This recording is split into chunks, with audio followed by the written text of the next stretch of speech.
nosotros realmente un auténtico placer volver a saludarles desde nuestro lugar habitual en esta temporada, como es el Cortijo del Mayorazgo o Cortijo de Miraflores, que por cierto nombramos muchas veces, bueno, yo creo que en cada programa que estamos en este lugar y dentro del Cortijo de Miraflores en el Museo del Aceite, pero hay gente que nos ve y que no sabe cómo llegar aquí, que tendrían interés en llegar y bueno, les cuesta porque no saben muy bien dónde está situado o ubicado este cortijo.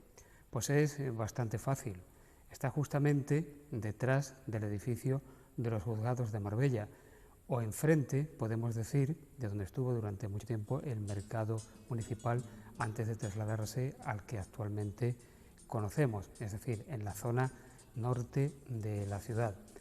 La verdad es que merece la pena conocer lo que aquí hay, el propio cortijo, este Museo del Aceite, y además con la actividad que hay en este centro cultural habitualmente, exposiciones, conferencias, presentaciones de libro, pues aquí precisamente, después de una pausa de un par de semanas en que hemos estado en plató, volvemos a dirigirnos a todos ustedes en sus casas para hablar con vecinos de Marbella, con gente que conoce esta ciudad. Y hoy tengo a una persona que lleva aquí gran parte de su vida. Él se ha desenvuelto dentro del mundo del flamenco, en la guitarra. Hablar de Enrique Cortés es hablar también de una guitarra, de sonidos flamencos y clásicos, porque no solamente se ha dedicado a interpretar palos flamencos. Es decir, que mi invitado, nuestro invitado de esta noche, es Enrique Cortés. Buenas noches. ¿Qué tal? Buenas noches.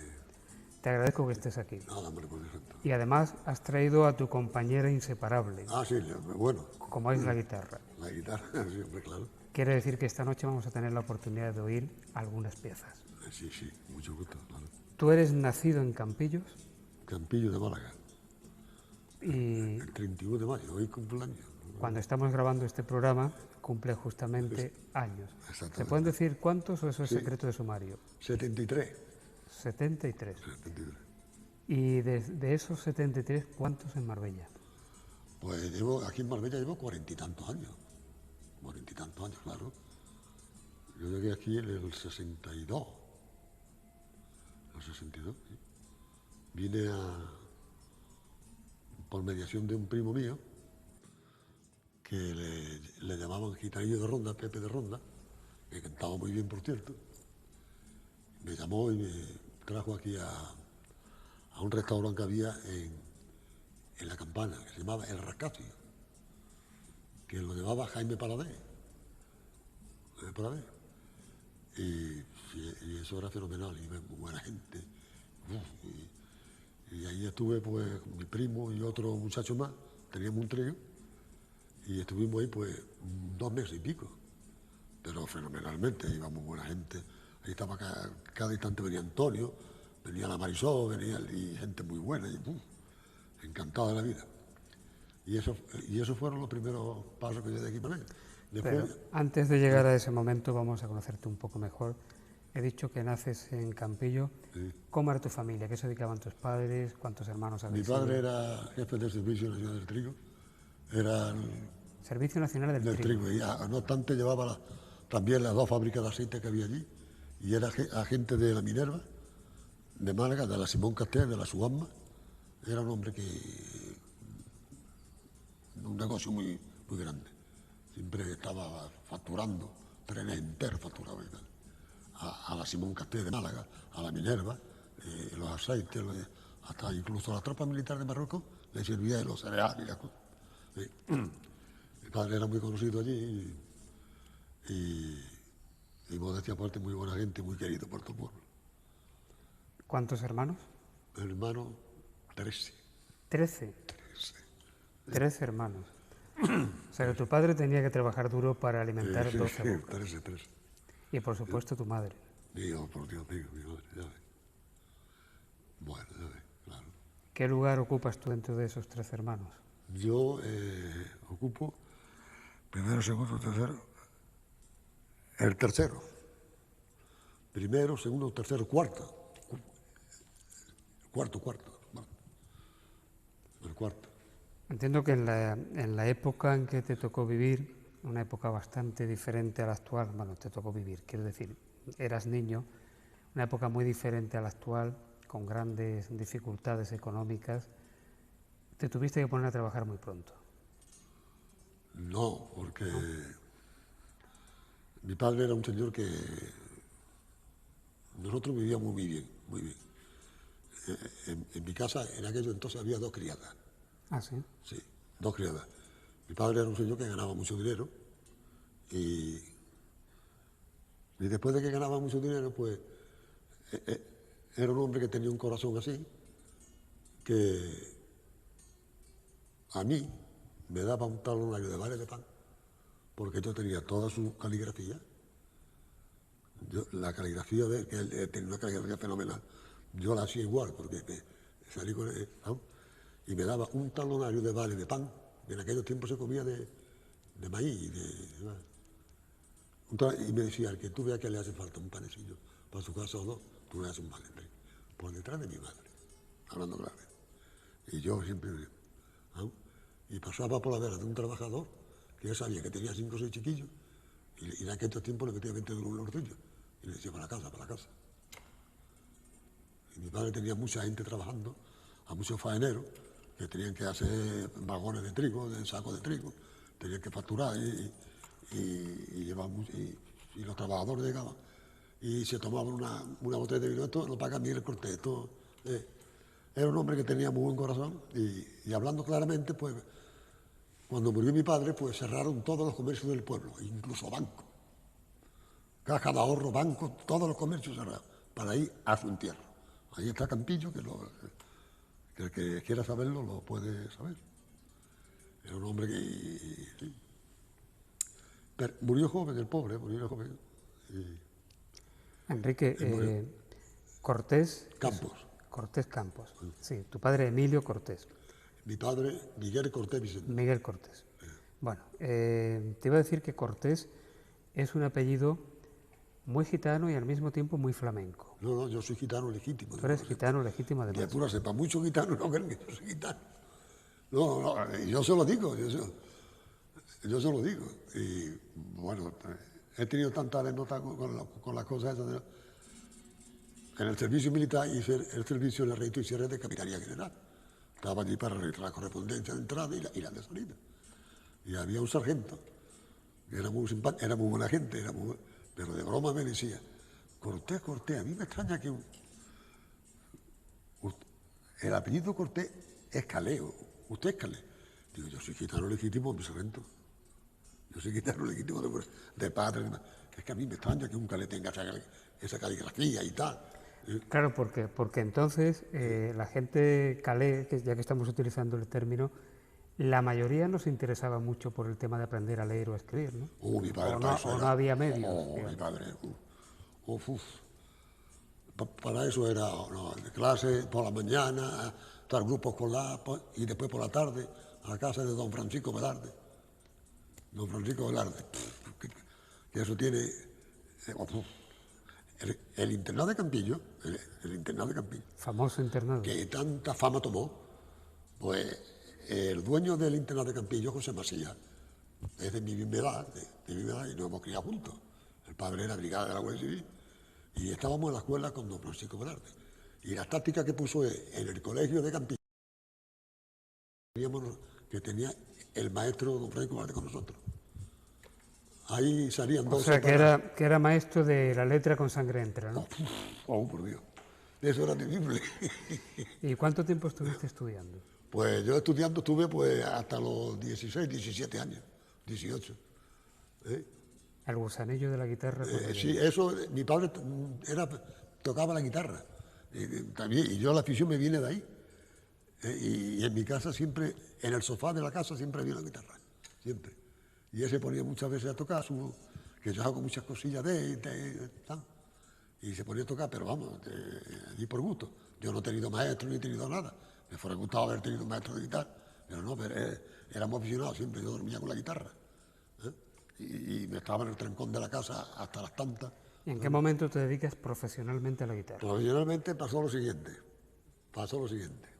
hablando claramente, yo el teatro a mí no me gustaba. y pasa una compañía por allí, los hermanos Valderrama, y se quedaron sin guitarrista. Se quedaron sin guitarrista. Y se enteraron que allí había un aficionado que era yo. Y le quedaban 6 o 7 plazas que hacer. Y entonces fueron en busca mía allí y me, hombre, tal, que nos hemos enterado, que tal. Digo, no, yo soy un aficionado, yo no valgo para esto, para acompañar a cantar así y tal. No, hombre, te quisiéramos escuchar y tal, esto, lo otro. Total, y cogí la guitarra, estuvimos, hombre, sí, ¿qué tal? Digo, bueno, pues me quedaban 6 o 7 días que hacer y a mí, como me gustaba la cacería mucho, yo tenía mi escopeta, tenía mi premio de armas, ¿verdad? Y yo le dije, digo, ustedes me pagan un coche a donde vayan a actuar, me pagan un coche y yo no cobro nada más que el coche. Y yo echaba la escopeta en el coche por tirar los conejillos de noche en la carretera y tal. ¿no? Y iba y yo le hice ese favor de los 6 o 7 días. Pero a los 15 o 20 días, el empresario del teatro de allí de Campillo recibe un telegrama de Saavedra, de un tal Saavedra de Sevilla, dándome un contrato por 90 días con Joselito, no con Joselito el auténtico con uno que le ponían ellos Joselito II, pero que era un fenómeno. Un chico con 14 años, ¿no? pero llenaba los teatros, era un artistazo. Y yo no quería, pero mi hermano anda y tal, total, que me hizo salir al teatro y así. Ya me enganché con los Paquiros, con Abel Soto, con los Paquiros, con Lolita Sevilla, con Enrique Montoya, que en paz descanse, en fin, 8 años en el teatro. Bueno, Enrique, ¿y si coges a tu compañera de guitarra antes de seguir contando tu historia y nos tocas algo? ¿Nos tocas alguna pieza? ¿Qué puede ser, por ejemplo? Bueno. Una canción muy bonita que le gusta mucho a Ojos Verdes. Ojos Verdes.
comentado, hay dos versiones de referencia que son la de Concha Piquer y la de Miguel de Molina. Miguel Molina, uf. Y hay muchas también de guitarras solistas, grandes versiones también, Sí, sí. como esta que nos acaba de interpretar Enrique Cortés. Estabas contando gente con los que trabajaste. La etapa de los Paquiros fue una etapa muy importante en tu vida, ¿no? Sí, sí, fenomenal. Muy. ¿Cuánto tiempo estuviste con ellos? Con ellos estuve, pues, unos 7 años, o casi. Esos eran los tiempos del el preso número 9, El ¿no? preso número 9, la violetera, y un exitazo muy grande que tenían por todos sitios que iban. Estuvimos en Madrid 3 meses y hacíamos Calderón, el Price y el Casablanca. Después hacíamos Casablanca, el Price y ¿cuál era el otro? Y el Molino Rojo. Y el Cisne Negro también, y el Cisne Negro en la calle Carmen. Muy bien, aquello es fenomenal. Eso estamos hablando de la época anterior a Marbella, la época antes de venir a Marbella. Claro, antes de venir a Marbella. Yo llegué aquí a Marbella en el año 62, en el 62 llegué aquí. Puedes dejar la guitarra ahí si quieres, lo digo porque es bastante incómodo tener la guitarra todo el tiempo encima. Ahí está. Bien, cuando tú llegas a Marbella, ¿qué impresión te llevas de esta ciudad? ¿Cómo era aquella Marbella del 62? Como tú la recuerdas. Oh, por Dios santo. Fenomenal. A lo primero de llegar y después había 3 o 4 tablas flamencos, un ambiente bárbaro. Salía uno a las 4, a las 5 de la madrugada. Si tiraba por el paseo marítimo así, tiraba por la calle del Perá así, tiraba por el centro así, por todos sitios, lleno de gente. Los bares ni se cerraban ni nada. Y nunca pasaba nada, mucha tranquilidad. El dinero corría mucho, muchas propinas. Bárbaro. Yo traje a un guitarrista de Algeciras, Manolo Montoya, lo traje yo aquí a un barecito pequeño que se llamaba el Saint-Tropez. Saint-Tropez. En la plaza de los Naranjos, ese más pequeño. Bueno, pues salía todas las noches ganando 100.000 pesetas, 20.000 duros. 100.000 pesetas de los años 60. Todas las noches, de 18.000 duros, 20.000 duros. Pero eso era un dineral. Pero nada, de propina, nada más que de propina. De propina. Y las galas que no salían, si es que no había mujeres, si es que nos dábamos como... A mí me salían un montón de galas, en el Don Carlos, en el Plaza, en esto. No parábamos. 3 y 4 galas a veces diarias. Bueno, nos estás diciendo algo importante porque por Dios. hay quien se piensa que Marbella se inventó en los años 90. ¿Que se inventó en los años 90? Eso se ha intentado transmitir, ¿no? Como que antes esto era una aldea, poco más o menos. Y después con Kazuki, ¿para qué digo? Y con el rey saudí, ¿para qué digo?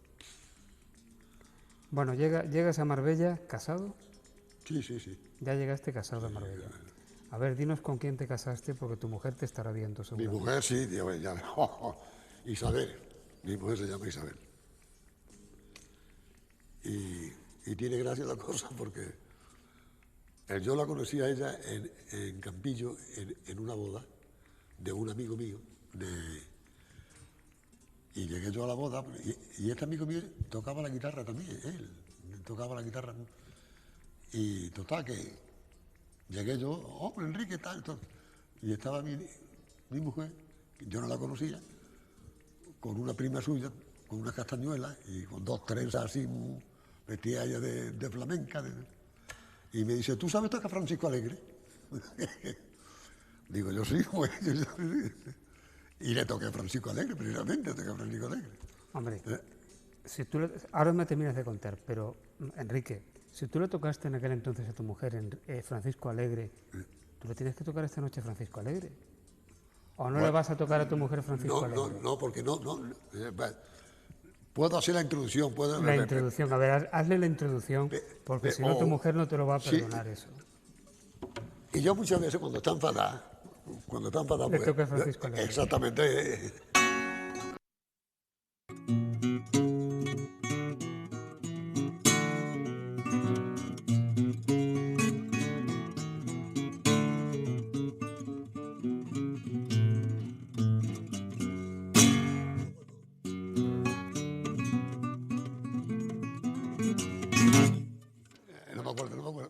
vamos, que... ¿Nos recuerda Juana Sí, hombre. Reina? Fue la Hombre, gran por creación Dios. de Juana Reina, Francisco Alegre. Aquella fenómena Juanita Reina. Bueno, Que y Dios la tenga en su santa con esta gloria. mujer que Qué buena dices artista era. que cuando se enfada, pero bueno, ella se enfada poco. No, Tampoco. vamos, esto es... Pero eso muchas veces, cuando estamos discutiendo así alguna vez, pues yo con la guitarra y le toco Francisco Alegre. ¿Cuántos hijos has tenido? Tres. 3 hijos. Tienes ya nietos y bisnietos. Exactamente. Mi nieto, exacto. Tengo uno que es Miguel Cortés, no sé si lo conoce, que está de policía, Sí, sí. que hemos aficionado a la escopeta, ha sido campeón de España y 7 veces campeón de Andalucía, de La Plata. Es un fenómeno tirando. Me gusta mucho eso. Y después está el Kiko, Francisco, no sé si, creo que le conoce. Sí, sí, sé que Sí, porque era ¿Y tu hija? y Lancarne. Tiene una peluquería enfrente de la papelería Mata. Y te ha hecho bisabuelo tu nieto Ezequiel, Ezequiel, exactamente. que fue alumno mío hace ya un montón de años. Significa que el tiempo pasa rápidamente. Bueno, hablabas de tablaos flamencos cuando llegaste a Marbella. ¿Qué tablaos flamencos concretamente recuerdas? Pues el primero, uno que había que le decían la Maleni, que era el Boquerón de Plata. Y Ve diciendo dónde estaban situados. el Boquerón de Plata estaba en donde antiguamente tenía, ¿cómo se llama la plaza esa, hombre? Que está a la vera de la plaza de los Naranjos. La Una plaza al lado de la placita Victoria. donde vivía Juan Rivera, que en paz Ah, descanse. la plaza de la Victoria. En la Plaza de la Victoria, Juan Rivera, que vivía exactamente ahí. Ahí estaba el tablao flamenco que ahora es un comercio que hay allí y tal. Y después estaba Platero. Después en el casino también había otro. Después vino en la pagoda, vino Jarrito, también puso el otro tablao.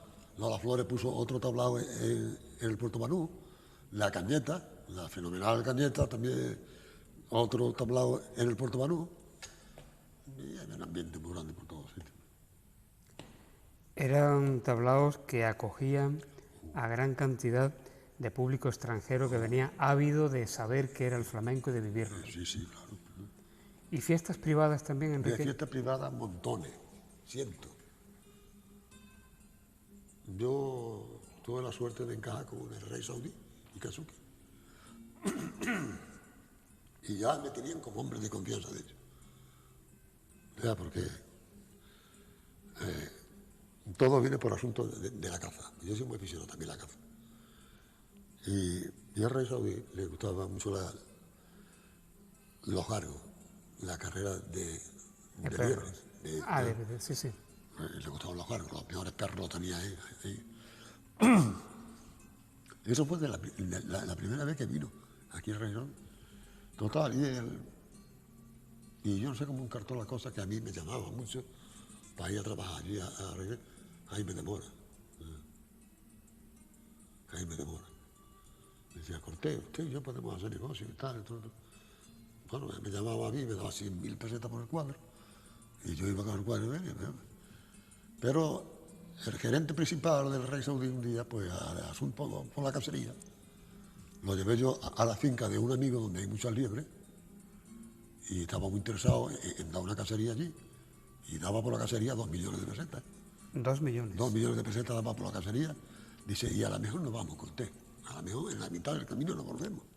Es solamente correr una liebre. Digo, bueno, yo cojo el teléfono, le hablo a mi amigo, Antonio, que hay esto. Y por medición de eso y tal, pues este hombre tomó confianza conmigo y me dice un día, dice,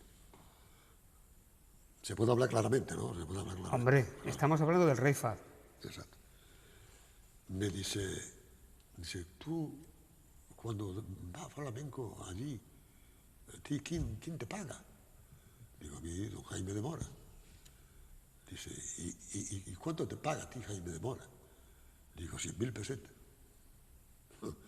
Dice, pues, ya desde aquí para adelante, tú, no Jaime de Mora. Tú. Y vino bien la cosa, porque el secretario de Jaime de Mora, la mujer, tenía una academia de flamenca. Me llamó un día para ir allí a una fiesta de Kazuki. Y yo le dije que a las 2 de la tarde hasta las 2 de la tarde podía estar, que más no podía estar. No, tú no te preocupes, tú vienes a las 2 de la tarde. Nada, pues voy, y llegó a las 2 de la tarde y la fiesta no empezó. Y yo me tuve que ir. Pues nada, ni me pagó siquiera ni nada. Y esa misma fiesta después se quedó para mí. Para que veas lo que son las cosas. Se quedó para mí. ¿Y cuánto cree usted que me daba a mí el rey saudí por el cuadro flamenco? Cada vez que iba allí, 400.000 pesetas. O sea que había un desfase ahí de 300.000. A mí me daba 400.000 pesetas. Y de propina, ¿para qué le digo? De propina un día nos dio 1.300.000 pesetas. 1.300.000. En billetes de 1.000 duros. Bueno. Un cuadro flamenco que llevé de 4 o 5 personas, nada más. ¿Estamos? Y se liaron allí a echar billetes. Pero la cosa es que yo no le pedía nada por el cuadro. Ya. Bueno, Enrique, has traído fotos, has traído algunas fotos. Vamos a ver algunas de esas fotos ahora, para que las podamos ir comentando. Esta que tenemos aquí. Hombre, con Adelfa Soto, mi querida Adelfa Soto, qué buena persona y qué buena artista. Tú estás Eso aquí fue en el Teatro Rusafa. Estás a la derecha de la imagen. Sí. Eso fue en el Teatro Rusafa, de Valencia. Y mi amigo Cristóbal Cano, hombre, de Melilla. Digamos que Adelfa Soto es la hija de la Niña de la Puebla y Luquitas de Y Marchena. Luquita Marchena, que para descanse. También su Muy hermano buena Pepe persona. Soto también cantaba. Hombre, por Dios. Y ella cantó mucho tiempo con Juan Valderrama. Exactamente, los primeros pasos los dio ya con Juanito Valderrama, sí. Pero simpatiquísima, muy buena persona, y la madre igual y todo, bueno. Ahí fue con Meneses. José Meneses, un jovencísimo José Meneses. En un festival que lo ganó, por cierto. Que a José Meneses le costó mucho llegar porque los puristas no entendían demasiado bien el arte de Meneses, ¿no? Bueno, pero ya, claro, los turistas no... No digo los turistas, digo los puristas del cante. Los puristas del cante.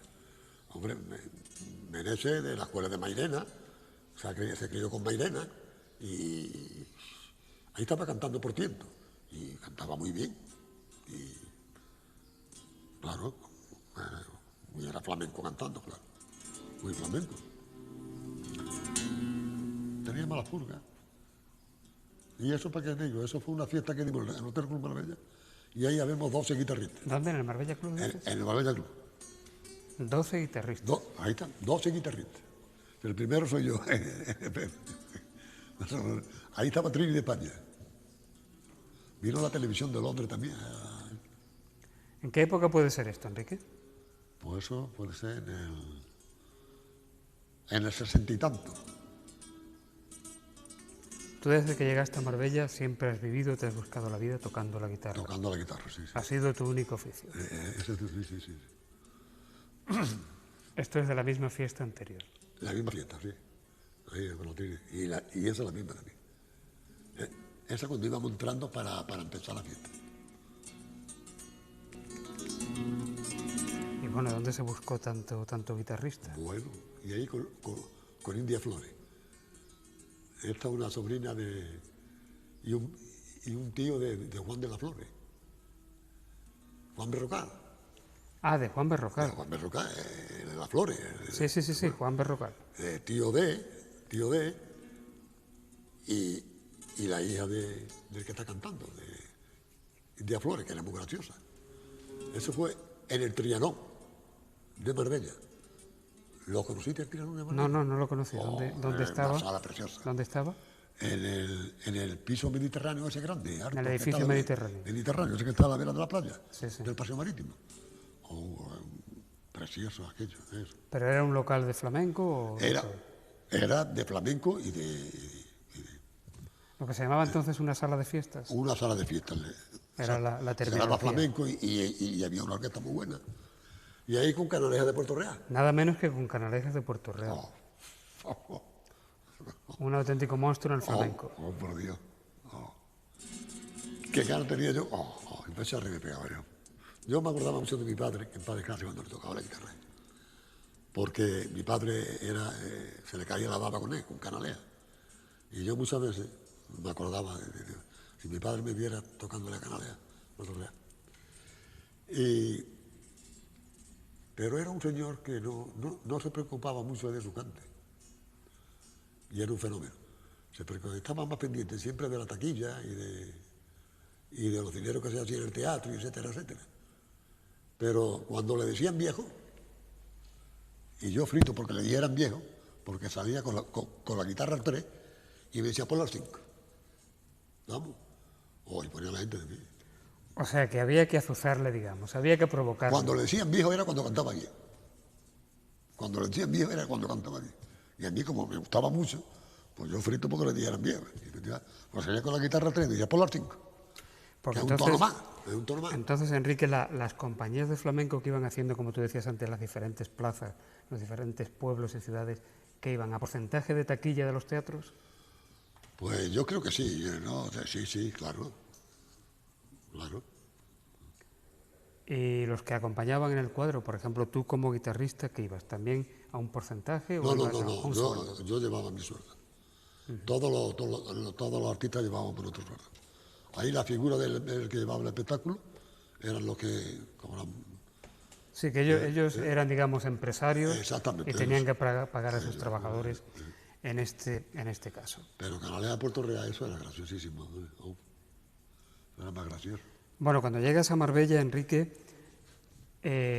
¿dónde te ubicas, dónde pones tu casa? ¿Dónde empiezas a vivir? A vivir, pues, en la calle Misericordia. Antes estuve viviendo ahí, en la calle Misericordia.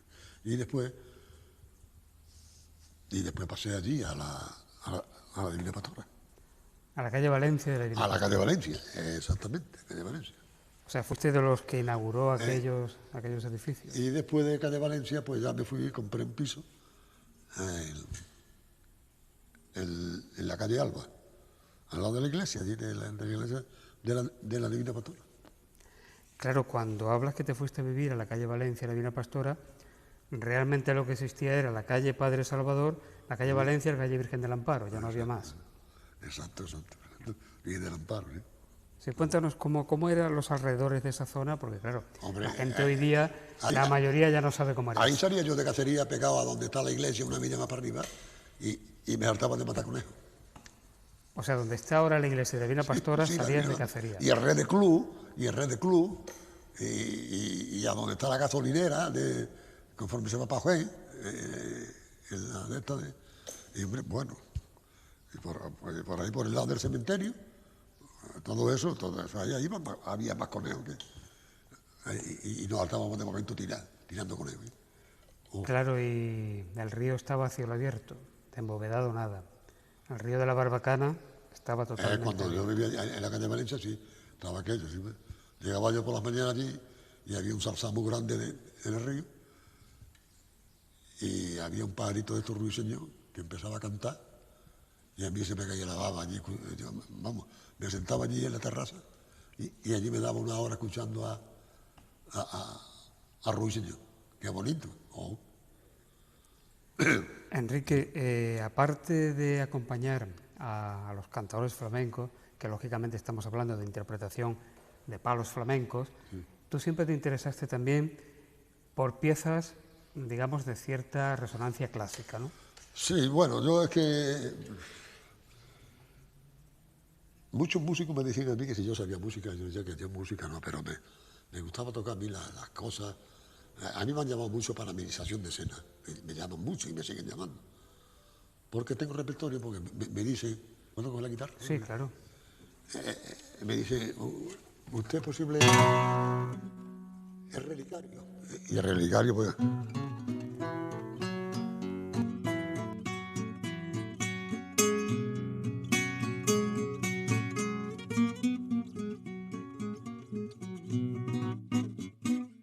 Me pedían el relicario, me pedían Viva España, de Viva España. Paso doble de torero, algunas piezas clásicas también, y en fin, tengo repertorio bastante para estar una hora y pico delante de un micrófono. Bueno, porque hay quien toca flamenco solamente, y cuando llega a los 15, 20 minutos, pues ya no hay repertorio, ya se terminó. Ya le terminó, como decía el director del Hotel Plaza.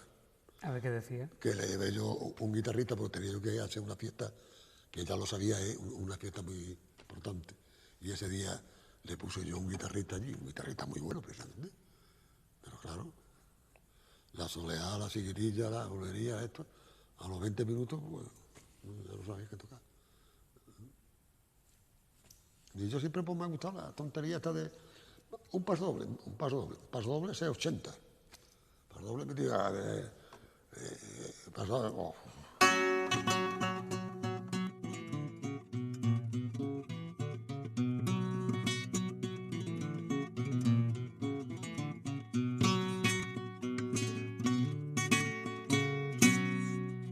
Mucho paso doble, bueno.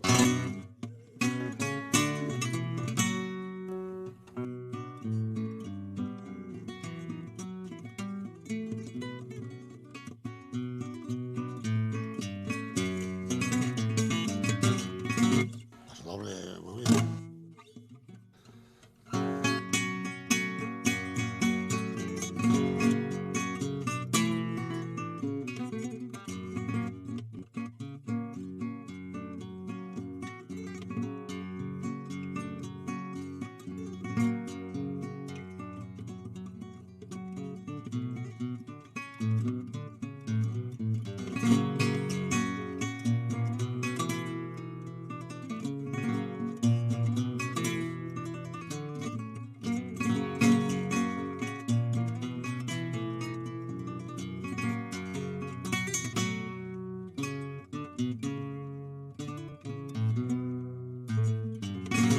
Sí, mucho paso doble. Enrique, yo recuerdo en los años, creo que fue a principios de los años 70, en Radio Marbella, la radio sindical de Marbella que dirigía Juan Carlos Reina, a las 12 de la mañana se ponía el Ángelus y se repetía a las 7 de la tarde y había que hacer, creo que eran 12 campanadas o el redoble del Ángelus. Se lo grabé yo.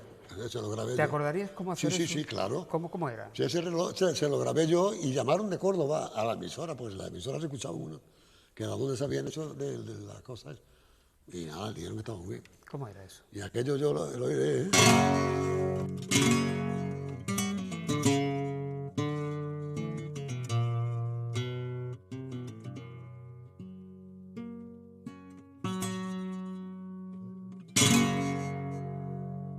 Y la última campana siempre.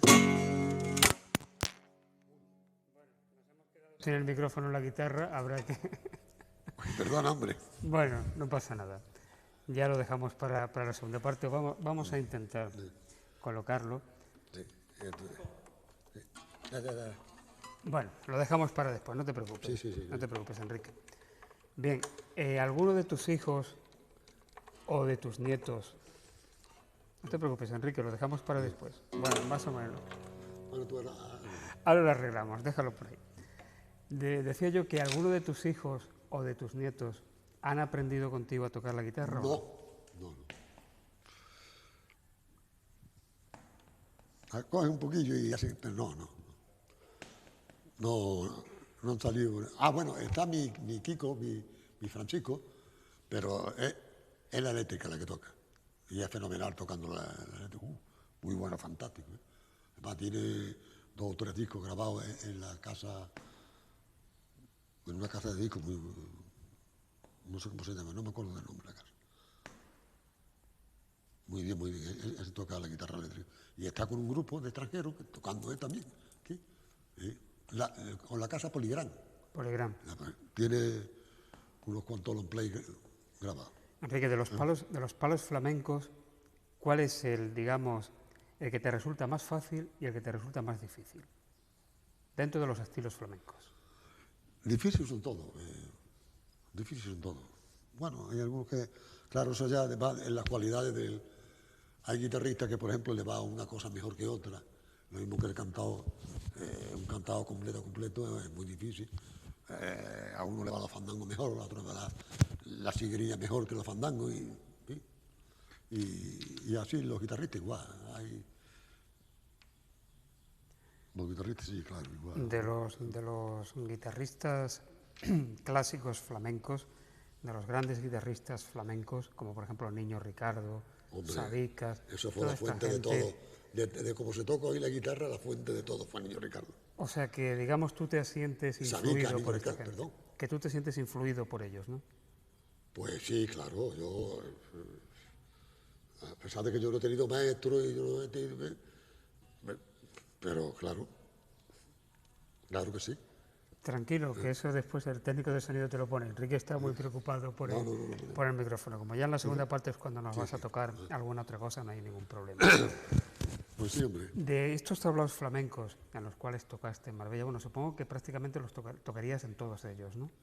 Sí, he tocado la pagoda, he estado en el Boquerón de Plata, en el Platero, Justamente de en este, el Trianón de Marbella. El sí, Trianón. de este que has nombrado desde el que yo te quería hablar, de la pagoda gitana. Sí, Porque al frente de la pagoda gitana estuvo un gran cantador que fue Roque Montoya Jarrito, es el que se quedó con la pagoda. hoy día prácticamente olvidado, ¿verdad? No olvidado, murió el pobre.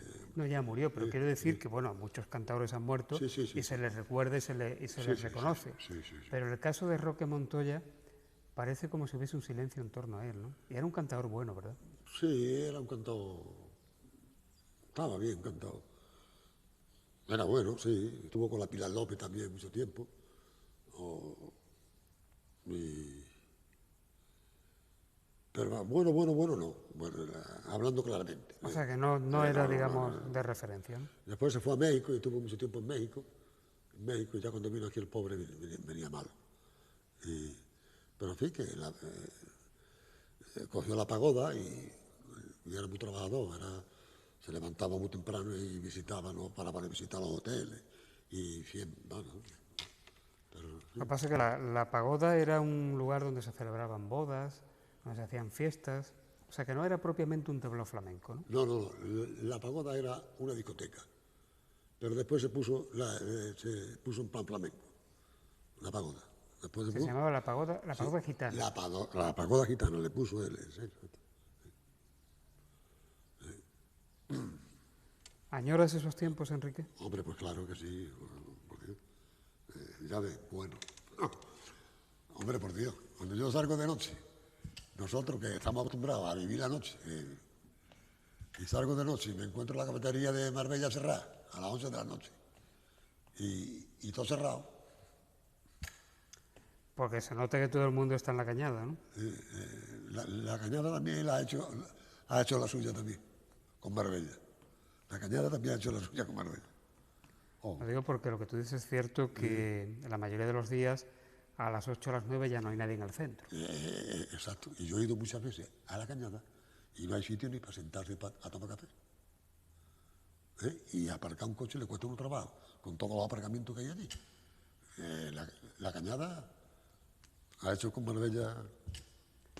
Bueno, pues vamos a hacer una pausa, Enrique, Sí, para que nuestros espectadores puedan ver algo de publicidad, algún consejo de estos que se da también en televisión y que así te puedan arreglar lo del micrófono en la guitarra para que podamos en la segunda parte oírte de nuevo.